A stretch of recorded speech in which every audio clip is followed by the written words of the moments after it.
With 3 live-action film adaptations of Spider-Man in the last 20 years, there's been quite a few shakeups in terms of how Spider-Man's powers, swinging, and all the elements of the films are presented to the audience. From the campy throwback style of Sam Raimi's films to the more serious and dour and then whiplash effect of The Amazing Spider-Man to the more frantic and uncertain swinging and camera angles of the MCU, each distinct Spider-Man has had his own version of how the camera handles when he's swinging and in action sequences. Now we got the confirmation that Raimi Cam is returning and will be involved with the sequences involving the Raimi characters. So I don't really know how to explain each version of swinging. In the MCU, I think it's the simplest because chaotic and unsure is the best way to explain it. Tom Holland's Spider-Man is still not very fluid. He's not as flowy as some of the other characters. This is because they're slowly building up to that.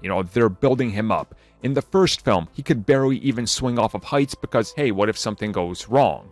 In The Amazing Spider-Man, we saw a completely different version of swinging than we saw in the Raimi films. I think the Raimi films now are seen more as a romanticized version of swinging, where they try to make every angle look like it was going to go on a poster or be some sort of still frame where you can just look at it and go, it's always perfect. There's not a whole lot wrong with it. And I think that worked for those films, but obviously it's got to evolve and adapt to whatever character you're using.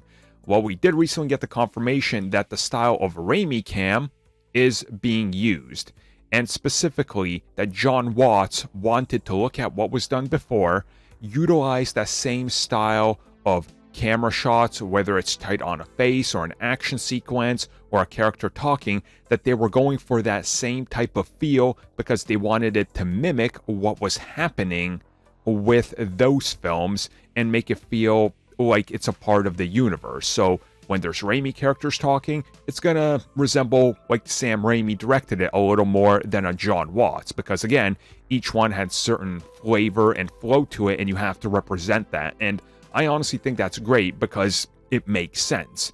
You don't want the Raimi characters acting like the MCU characters, and you don't want the Amazing Spider-Man characters acting like the MCU, and then the MCU guys acting like and swinging around like it's the Amazing Spider-Man, because it doesn't work. That's just not how it works. And with the recent news that they actually talked to Mark Webb and Sam Raimi for input on what they would do and how to handle some of these elements, I think this is exactly what you get. The end result is sort of a perfect mashup in using elements that worked and going, well, we can use that now to convey the feel of those films through this one film.